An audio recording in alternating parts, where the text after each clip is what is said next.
تو آج جو اہل ایمان کہلانے والے ہیں، یا تو بغض و اناد میں یا اپنی جہالت کی وجہ سے وہی رویہ اختیار کیے ہوئے ہیں جو گزشتہ زمانے کے کفار نے اللہ کے نبیوں سے کیا تھا۔ تو اللہ کے نبیوں نے کیا جواب دیا؟ اللہ فرماتا قالت رسلہم افی اللہ شک، کیا تمہیں اللہ کے بارے میں شک ہے؟ فاطر السماوات والارض، جو کہ آسمان و زمینوں کو بنانے والا ہے۔ یہ بھی میں آپ کو بتا دوں کہ اہل مکہ جو کفار تھے اور دنیا کے اکثر کفار، وہ خدا کے وجود کے منکر نہیں ہیں، چاہے وہ یہودی ہو چاہے عیسائی ہو، حتیٰ کہ ہنود ہو اور دیگر مذاہب سے تعلق رکھنے والے، خدا کے بیسک وجود کو تو مانتے ہیں وہ لوگ، لیکن اس کے ساتھ شریک ٹھہرا دیتے ہیں۔ کہتے ہیں ہاں زمین و آسمان تو اس نے بنائے ہیں، کیونکہ ان کے سامنے آج تو کوئی آیا نہیں جس نے دعویٰ کیا ہو کہ زمین و آسمان میں نے بنایا ہے، اور نہ ان کی عقل قبول کرتے کہ کوئی ہم جیسا کوئی بنا سکتا ہے اس کو۔ تو اس کو تو مانتے ہیں کہ اسی نے بنایا، وہی خالق ہے، لیکن اس کے ساتھ شریک ٹھہرا دیتے ہیں۔ تو اللہ کے ساتھ شریک ٹھہرانا بھی خدا کا انکار کرنا ہے۔ تو اس لیے نبیوں نے کہا کہ تم اللہ کے بھیجے ہوئے رسولوں کا انکار کر رہے ہو، کیا تمہیں کیا اللہ کے بارے میں کوئی شک ہے جو آسمان و زمینوں کا بنانے والا ہے؟ یدعوکم لیغفر لکم من ذنوبکم، وہ تمہیں بلاتا ہے تاکہ تمہارے کچھ گناہ بخش دے، وَيُؤَخِّرَكُمْ إِلَىٰ أَجَلٍ مُّسَمًّى، اور موت کے مقررہ وقت تک تمہاری زندگی بے عذاب کر دے۔ انبیاء نے پھر یہ جواب دیا کہ رحیم و کریم رب تمہیں بلا رہا ہے، وہ تو تم سے عذاب کو دور کرنا چاہتا ہے۔ قالو، تو وہ بولے ان انتم الا بشر مثلنا، کہ تم تو ہمارے جیسے آدمی ہو، تم تو ہمارے جیسے آدمی ہو، تم اللہ کے بھیجے میں نہیں ہو سکتے۔ تريدون ان تصدونا عما كان يعبد آباؤنا فاتونا بسلطان مبین، اور تم چاہتے ہو کہ ہمیں اس سے باز رکھو جو ہمارے باپ دادا پوچھتے تھے، اب کوئی روشن سند ہمارے پاس لے آؤ۔ اب یہ تقریباً تمام زمانے کے کفار کا یہی مسئلہ تھا، وہ یہ کہتے تھے کہ یہ تو ہمارے جیسے بشر ہیں، یہ رسول کیسے ہو سکتے ہیں؟ تو بلا شبہ اللہ کے انبیاء رسول وہ ہمارے جیسے بشر ہوتے ظاہر میں، لیکن اللہ تبارک و تعالی ان کو خصوصیت عطا فرماتا ہے۔ تو وہ باتیں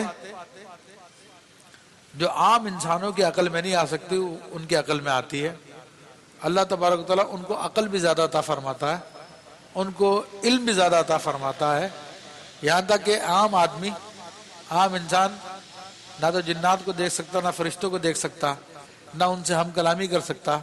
لیکن اللہ کے جو نبی ہوتے بشر ہیں ظاہر میں، لیکن وہ فرشتوں کو دیکھتے بھی ہیں، فرشتوں سے ہم کلامی بھی کرتے ہیں، اور سارے کے سارے معاملات کرتے ہیں جو عام انسان نہیں کر پاتا۔ اور اللہ تبارک و تعالیٰ ہر زمانے میں جس کو بھی اپنا نبی رسول بنا کے اس نے بھیجا، جو کہ سلسلہ محمد رسول اللہ صلی اللہ علیہ وسلم پہ ختم ہو گیا، خاتم النبیین ہے، ان کے بعد کوئی نبی نہیں ہے، تو ان سے پہلے ان کو جتنوں کو بھی بھیجا اللہ تبارک و تعالیٰ ہر ایک کو معجزات بھی عطا فرمائے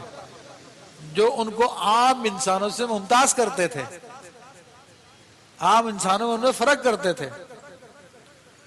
تو اس کے باوجود وہ کہتے نہیں تم تو بشر ہو، تم نہیں ہو سکتے، کیوں کہتے تھے کہ ہم بھی کھاتے ہیں یہ بھی کھاتے ہیں، ہم بھی پیتے ہیں یہ بھی پیتے ہیں، ہم بھی شادی کرتے ہیں یہ بھی شادی کرتے ہیں، ان میں ہم میں کیا فرق ہے؟ وہ جو اللہ تبارک تعالیٰ نے ان کو بڑی بڑی خوبیاں عطا فرمائی، وہ اندھے اس کو ماننے کے لیے تیار نہیں تھے۔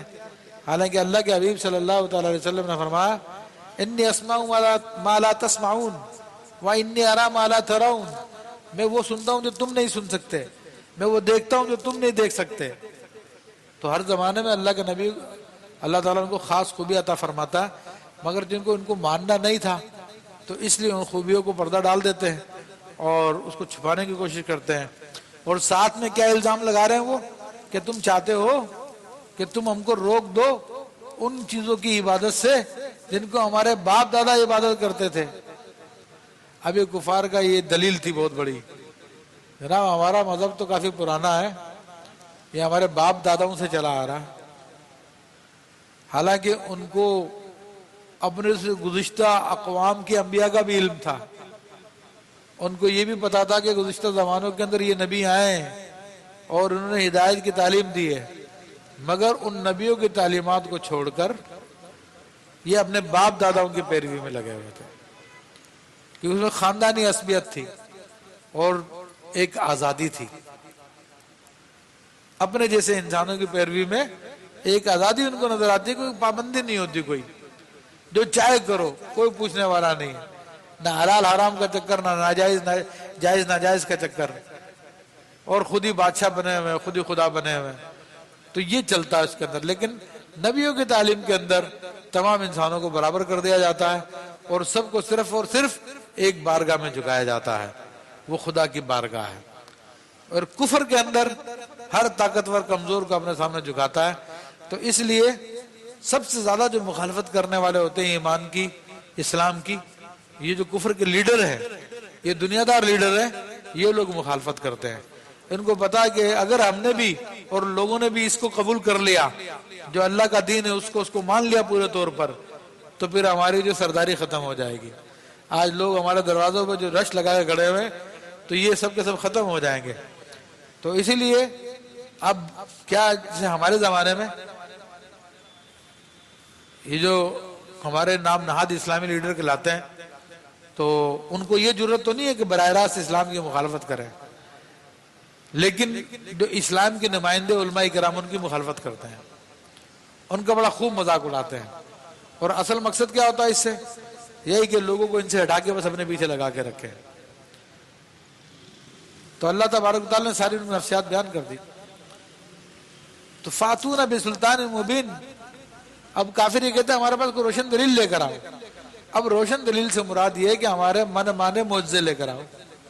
حالانکہ اللہ کے انبیاء معجزے دکھاتے ہیں، لیکن اس کو انکار کر دیتے ہیں، اپنی من مانی ضد کرنے لگ جاتے ہیں۔